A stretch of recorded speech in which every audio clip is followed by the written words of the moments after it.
What kind of mindsets do you recommend so they can transform a happy customer into someone who will actually advocate for them? Yeah, that's a great question. I work with a lot of construction clients, and you mentioned construction or remodeling to anybody, and it's always, oh my gosh, my experience was horrible, and this is what happened, and on and on. When you're done, does your customer know how to get a hold of you? Who do they call? Do they just call the main number? All of those things really starts at square one to make sure that you're selling the right product or service to the right people, and making sure that at the get-go, right, the very beginning, your customer is satisfied from the front line, again, all the way to the very end. If you have some sort of a warranty process, do you have your processes written out so that you can take care of customers? This is the Snowball Effect. You're listening to the Marketing Playbook series, presented by the Snowball Effect podcast. It's growth done right. Hey, I'm Todd Jensen, and welcome to the Snowball Effect podcast. I'm really excited today. We have Tricia Drake. She's a professional EOS implementer from EOS Worldwide. Welcome to the podcast, Tricia. Thank you so much. I'm so happy to be here today. I'm really excited to have you on the podcast, and I really want to pick your brain. But before we get to that, Tricia, will you tell our audience a little bit about what brought you to where you're at? Of course. I began my entrepreneurial journey when I was 12 years old, which I think most entrepreneurs do, right? When they're small. Everybody in my neighborhood was babysitting because that's how you raised money when you're a kid, right? It was the best way to make money. I found that I didn't really like babysitting. So instead, I wrote a babysitting manual. I sold it to the girls in my neighborhood. Wait. You're telling me you liked the concept of babysitting, but it wasn't actually the babysitting. So you wrote a manual on babysitting. This is genius. Okay, I'm sorry. This is great. No, you're fine. So I got the cash I needed, right? It made me a little bit of money. I helped raise the level of babysitting with all the girls in my neighborhood. They were able to build their babysitting empires. And then most importantly, it got me out of babysitting. So I didn't have to do it. I'm the youngest child, don't have any younger siblings, never really did it, and didn't really enjoy it a ton. But now that I'm an adult, right, I realize it was really the system behind the babysitting that I loved more than just getting out of the babysitting itself, right? So that fascination really manifested itself through various coaching and consulting capabilities in my career. And I realized what I actually love to do is help business owners transform their companies through the power of systems. I've been in operations type efficiencies, all of those things my entire career. I really, really like that. A lot of people don't like processes. They don't like that type of stuff. And that is what gives me energy. I absolutely love it. Throughout my career, I've seen business owners and entrepreneurs really implement systems well. Not because they're totally brilliant, but because when you get consistent and when you have systems, it makes things easier. You can become more profitable. You can become scalable, all of those things. Now, I've also seen people implement systems kind of poorly, right? And all that does is make you work extra hard for the results that you need. So it just, again, reiterates the power of systems and the power of good systems and how it can help your business. And that is me doing exactly what I love to do. So I get to do what I love to do, and I get to help other people get better at what they want to do and build their businesses. I love so much about what you just said, Tricia. First of all, I've got to go back to you as a little girl. That is so great. Okay, the reason I love that so much is my daughter is a little entrepreneur, and she's now 22, and she's still an entrepreneur. But that resonated with me so much. When she was just 5 or 6 years old, she would write little things on 3x5 cards. And she'd say, "Dad, take me to the neighbors." Like, what little girl is like going door to door to their neighbors?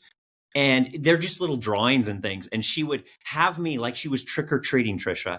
And we would go door to door, and she'd go up all by herself, and she would knock on the door, and she'd say, "Hey, I created these just for you. They're works of art." And here was the kicker, Tricia. You're going to love this. She'd say, "You can buy one for $2, or you can buy two for $5. And, and they would light up and they would bust out laughing. And they're like, that sounds like a great bundle deal. And Right. they'd always give her $5. And they're like, I got to take two if you're giving me such a great discount. And then she would come down I and love just it. thinking like she's an absolute genius. Anyway, I just totally That's resonate with that. awesome. And ever since you were young, this has been in your blood, right, Tricia? The second thing is systems, specializing on systems. I look at me and my team and everything like that, and just trying to run a team. I ran a business for 10 years. I can just vouch for everything that you said about, who is it? James Clear, who says you don't rise to your goals, you settle on your Exactly. systems. So I want to pick your brain a little bit more on the systems.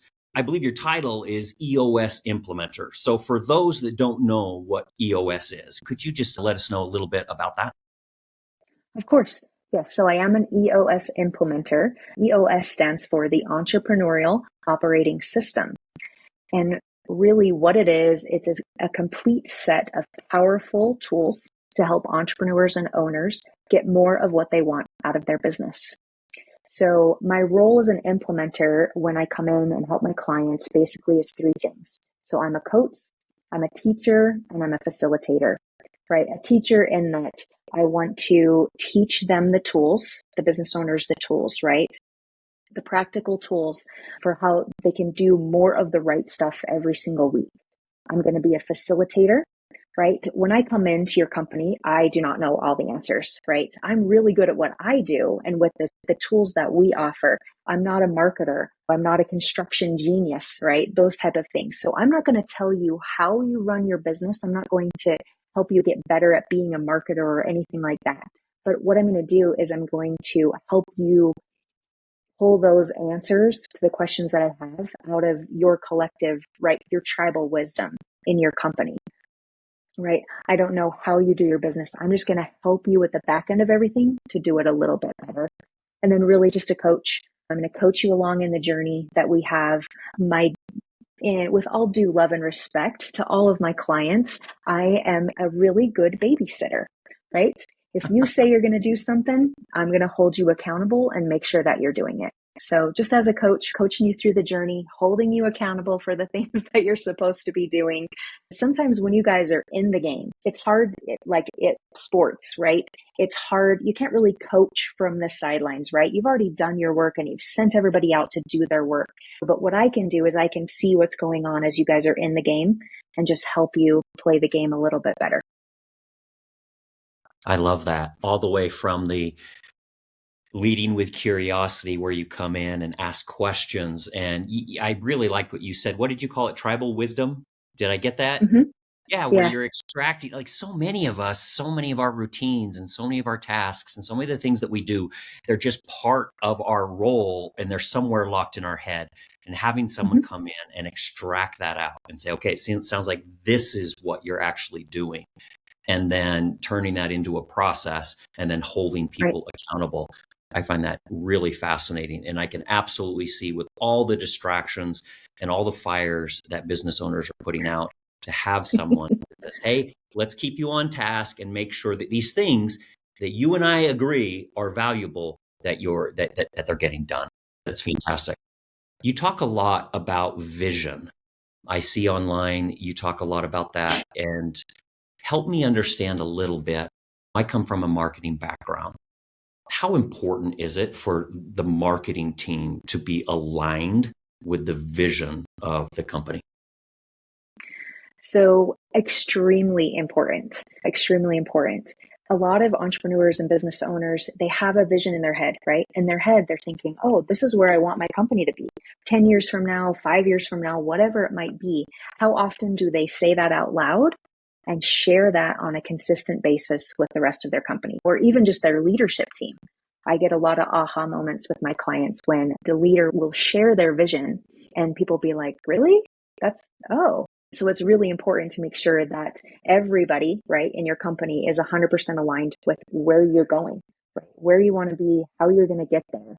Part of that is your marketing strategy and working with your marketing team to make sure that everybody is on that same page. One of the tools that we use is called a VTO. It's a Vision Traction Organizer. And part of the vision is actually your marketing strategy. So it's made up of 4 major questions. Who's your target market? What are your 3 uniques?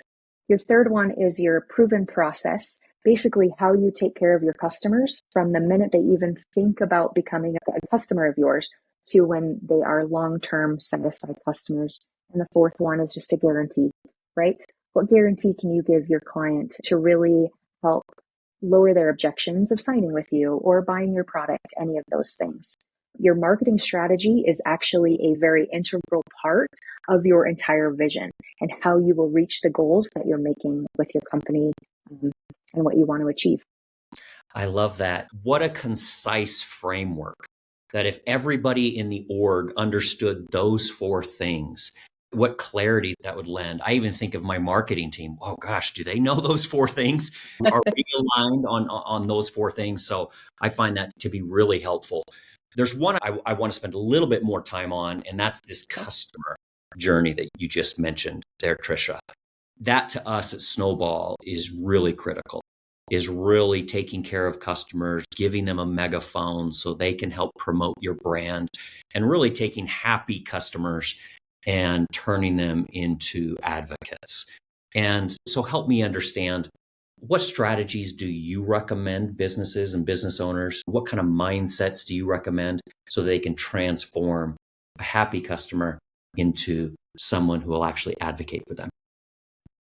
Yeah, that's a great question. So I think that really starts at square one, right? You need to go back to your marketing strategy. You need to make sure that you're selling the right product or service to the right people, right?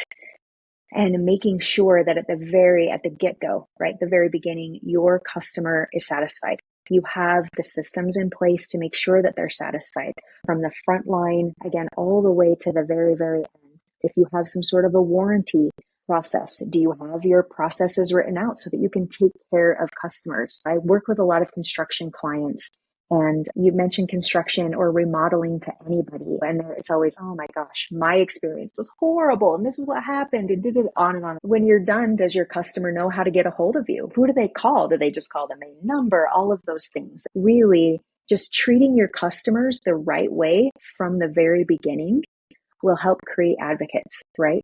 People that will come back over and over and over again. Sometimes with construction, it's a little hard. But then if there's other services that you offer, that can be something that you add on to what they're doing, or even with marketing with your business, right? What are the other things that you can offer to them? But keeping that customer focus all the way through the process, right? We like to say, treating your client as if it's your grandma, right? And what would you do for your grandma? I love that. That really resonates with me because literally my brother-in-laws and I right now are redoing my mother-in-law's roof. Okay, you've heard of the Three Stooges. This is the Four Stooges up on the roof. But anytime one of them knows what he's doing and the rest of us are just bumbling around, tripping over things. But the one thing I notice him doing, this is his mother-in-law, and he is taking care on things that he'll even look at me and say, yeah, I would have charged a client $500 for what we just did, that little extra thing that we just did. And it's just that Right. mentality of, this is someone I know. How would I treat them? What kind of service would I provide? I love that mentality of treat them like your grandma. That's fantastic. I want to jump a little bit more into EOS and some of the tools and strategies that you recommend.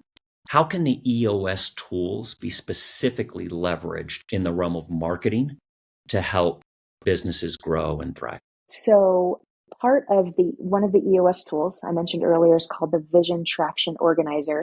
And it's a series of 8 questions that we ask all of our clients. Make sure we get the right answers. This again helps everyone get on the same page, right? With your vision, where you're going, how you're going to get there, helps drive that accountability. And I mentioned that one of those questions is about the marketing strategy. So answering those correctly at the very, very beginning and making sure that you have that marketing strategy set, that will be a really, really good tool to make sure that your business is growing and thriving, right? A big part of that is understanding who your target market is. And a lot of people think, oh my gosh, a marketing strategy, it's going to be like 3 to 5 pages long, right? It's going to take us 5 years to write. How are we ever going to start getting to the right people? This is super simple. I mentioned the 4 questions earlier, right? So we want to make sure that we've defined your target audience, the demographics, the psychographics, the geographic location of your target market. Very important, right? You have to market the right product to the right people or you won't do anything, right? But another really, really important part of that is what sets you apart from your competition. There's a lot of people that do what you do. How do you do it better? And how do you make sure that goes down all the way through your organization? So that in your organization that's talking about what you do to a potential client or vendor or other employee, right? They know what makes us unique. Also with our core values, who are we at our core, right? What do we focus on? What are the type of people that we try to attract into our company? All of those tools that we have can help really, really band everything together so that everybody in your company is talking about the same thing. They talk about you the same way. They talk about you, again, to vendors, clients, potential employees, talking about all those awesome things that you do as a company. I love the way you talk about aligning your messaging and your differentiators, the things that you do better, not just for the world, but internally within your org, right? That's been something at Snowball that we've spent a lot of time doing, saying, hey, there's other software programs that do word of mouth marketing. What do we do different? Well, we nurture customer conversations over time with a human touch. And that's what differentiates us. And because of that, we can get reviews and testimonials and referrals at the right time for the customer. So boom, that's what makes us different. Oh, I just love that. Okay, I want to pick your brain about productivity, Tricia. Business owners, marketers, there's so much going on. It's just workload overload. There's just always fires to put out, and yet you still need to be productive on the things that matter most. So what productivity strategies do you recommend to manage and mitigate some of these issues? So this is my bread and butter. This is what I'm really, really good at. So the tool that we have is called Delegate and Elevate. And it's basically delegating the stuff that you're not good at and that you don't love to do and elevating yourself to really work on the stuff that you're best at and that you love to do. So super simple process. You basically take a week and you write down everything that you do in any given week for your business, right? For your company. What are you doing? What are the things that nobody even knows that you're doing, right? Stuff that you're doing that you just take care of because nobody else would know that it had to be done. The stuff that you love to do, the stuff that you don't like to do at all. And then the tool has 4 quadrants in it. What you love to do and what you're great at, what you love to do and what you like and that you're good at, what you don't like to do, but you're good at, and what you don't like to do and what you're not good at. So then you take everything that you wrote down from your tasks for the week and you put them in one of those quadrants, right? We want to concentrate on the stuff that's in the top 2 quadrants, what you love to do and what you're best at, and what you like to do and what you're pretty good at, right? We want to get rid of all the stuff in those lower 2 quadrants, right? What are you wasting your time on? Are there tasks that you're doing that you actually don't need to do? You'd be surprised how many people write stuff down and I say, why are you doing that? And they're like, well, I actually don't know. I don't know. So like, okay, let's not do it. How much more time could you free up, right, to concentrate on the stuff up in those upper 2 quadrants, the stuff that you're really good at and that you love to do with your job, right? How much more of a contribution could you give to your company, to your family, to your community if you really focused on those? Now, the funny thing about this is a lot of people say, well, as the business owner, I should be able to do everything, right? And I should take those jobs that nobody else really likes to do because that should be what I'm supposed to do. But what you have to realize is that even for you, Todd, I'm not sure how much you really like to write processes, right? Would those be down in your... It's not my favorite thing. I'll be honest. Right. It's not my favorite thing. Yes. So you might be good at it, but you don't like to do it, right?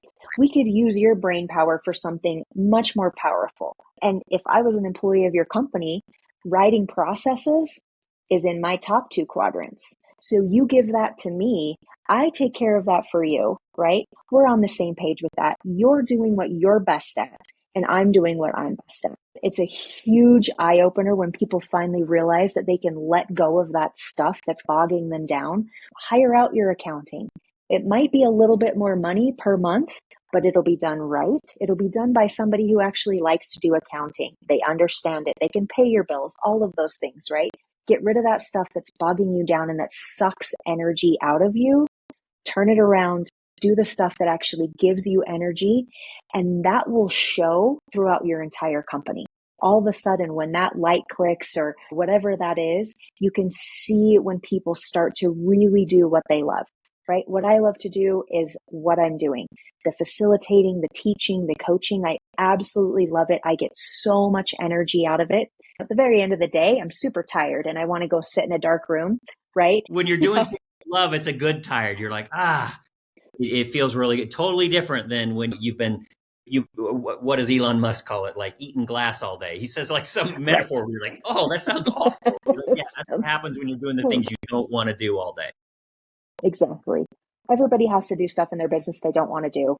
It's just the way business is, right? Sure. And especially if you're starting out, right? New companies, startups, stuff like that. Everybody, again, is wearing a lot of different hats. So you have to do that. But that's part of the growth strategy, is making sure that you can start to attract the right people into your company and help them help you grow. You can't be the chef and the chief bottle washer at the same time, right? You're either going to have really good food and no dishes to put them on, or you're going to have a lot of dishes and no food. So in order to grow, you have to start to let go of the roles, let go of stuff, and help other people help you grow. So elevate and delegate. Is that how you framed that? I want to ask you, Tricia, about personal stories, because one thing I've been really impressed with you is your authenticity about your story. And so one, I want to ask you a little bit about that. And then two, what would you recommend for others, for business leaders and for marketers? How can they leverage authenticity, vulnerability to basically connect with their audience? So I feel like your personal story is something that really helps you connect with others. There's hidden connections in everybody's story, and everybody's life. As we were talking earlier, we realized we grew up in the same area, went to the same high school and didn't even know it. So that's awesome. But those hidden connections make you realize that someone has lived a similar life to you or had a similar experience, right? So part of my journey towards EOS and what I'm doing right now began a year ago or so when I was diagnosed with breast cancer. And so really, when you're staring your own mortality in the face, it definitely makes you take stock of what you want out of your life, right? So I was a single mom for a long time. I have a great kid. He's 22 now. I can't even believe he made it that far. But it was me and him against the world for a long time. And sometimes regrets will be regrets. Realizing that I worked a ton. I worked so much trying to make ends meet or trying to make sure that he had a good life. And I look back and I think, had I just taken time, a little bit more time for family, would I still be in the same spot that I am today? I think so, yeah. But at the time, that struggle and just making sure that I could provide for him, I just always was working. When I got cancer, I had recently remarried. So I found the love of my life. And we'd been married for about a year, and I had to call him with that news that, hey, gosh, I have cancer. And I remember saying, you know what? This sucks. This sucks. And I don't have time for this. I literally don't have time for this. I can't believe this happened. What am I going to do? And I think that mindset around making sure that I was going to be around, that I am cancer free. Every single day I woke up and said that I am cancer free, even though it wasn't really true at the time. Just training my brain to think I'm cancer free, I'm happy, I'm healthy, I'm whole, right? And realizing that there was more to my life. There was more that I wanted to do. I wanted to live out my life with my new husband and really take time for family. And over that year, it changed my life, right? Obviously not happy that I got cancer, but the silver lining there is that it taught me a few things, right? It taught me how to ask for help. It taught me how to be a little bit humble, right? To say, oh my gosh, I actually can't do all of the things that I wanted to do right now, right? I need help just doing simple tasks or walking up the stairs to go to bed, those type of things. And I'm so grateful that I had my husband there, who's an amazing caregiver, right? My family was so supportive. When you mention that you have cancer or that you had cancer to anybody, I would say 9 times out of 10, someone has a similar experience, right? And so I connect with people on a deeper level now. They say, oh, my mom's battling that, or my sister, or my dad, whatever it might be. Cancer is a horrible thing, and it affects so many people. But this is what ties you together. It ties you together. People can see authentic, right? And they can see when it's not authentic. And so to tie that all back in together with your business, right? People are okay with seeing vulnerability in business and business owners, right? How we got here, what's the struggle? How can you connect more on a personal level with your clients and your customers so that they really understand your story as well? And I think that really helps people understand the whole business process and everything that goes into it. Thank you. That was beautiful, first of all. And what a wonderful life story. Just the fact that people are able to connect with you, even if that bridge is a shared painful experience. What a wonderful way to connect with people. This is just anecdotal, but I watch it even on LinkedIn, where you'll see somebody who maybe gives a little humble brag about themselves on LinkedIn, and they're promoting their own stuff. And we all do it for one reason or another. And it might get some engagement, right? But then you'll see somebody be authentic and share a real story. They'll share a time when they failed, or they'll share something personal about themselves. And the engagement just goes through the roof. And I think people just really crave that and resonate with that. I'm in a good spot here because I have someone like you with so much wonderful experience, and you've talked to so many businesses and helped them systematize what they do best. Now I want you to look down the road a little bit, Tricia, and peek around the corner.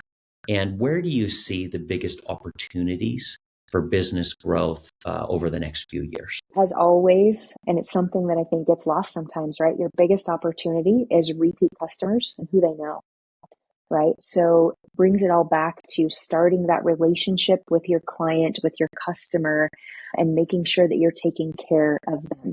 Relationships are key. Relationships are so key in every part of our personal lives and our businesses, right? A lot of people looking for jobs, gosh, it's not what I know, it's who I know, right? Make sure that you're the one that's calling or contacting your customer in the way that they want to be contacted. One thing that I think goes by the wayside is contacting your customer when nothing is wrong and you don't need anything from them.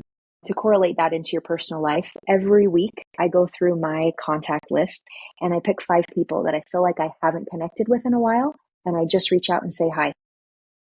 Quick text or a quick call to say, hey, I saw your name in my contact list and I wanted to say hi. Now, I don't need anything. Nothing's wrong. All is well. But how's things with you? Is there anything that I can do for you? How can I help you? And so I think that's really key in keeping your customers, right? And making sure that they are long-term customers, to say, hey, we're just reaching out. How are you? What can we help with? We want to make sure that everything's going well with your personal life or with the product that we gave you, right? So we're contacting you out of the blue. We don't need anything from you. We don't want anything from you. Everything's going great. We just want to check in. So not just when you need something or when sales are down. I'm amazed at Christmas when all of a sudden all of those mailing lists that I signed up for over the years, all of a sudden they're all reactivated and I get 30,000 emails every single day about the sale and oh, we've missed you so much, because I haven't bought from you in a while, but I didn't hear from you for 3 years. I think having those relationships and capitalizing on that will help you go through any hardship that you might be going through, right? And you can capitalize on your happy customers and who they know and who they can help, how they can help build your business that way. But I really think relationships are key. I love that. And reaching out on a random Wednesday instead of when there's a promotion or there's an agenda.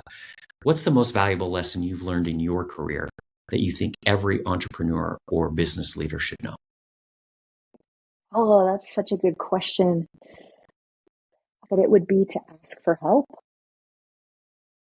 ask for help, and to listen to the answer. Ask good questions of people and really listen to what they're saying. I learned too late in life to ask for help. And I often think, gosh, could things have been a little bit easier for me? Or if I would have just asked for help and listened and then actually accepted the help that someone wanted to give me, right? People, in my experience anyway, I would say people love when you ask them for help or advice. People love to talk about stuff, right? They love to give their own personal experiences and stuff like that. And a good way to frame that would be, hey, do you have an experience? Share. I'm having this problem. Have you ever run into that?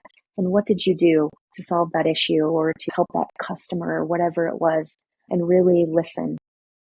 That would be the one lesson I think I learned the hard way. If people want to reach out to you, what's the best way that they can connect with you? The best way is to reach out either on LinkedIn, because I'm always on LinkedIn. You can reach out by email, tricia.drake@eosworldwide.com. Tricia, thank you so much for joining the Snowball Effect podcast. It's been so good to pick your brain and learn from you the things that we can do to align ourselves personally and professionally with the things that we care about the most. And for all of you out there, thank you so much for joining the Snowball Effect. We'll see you next time.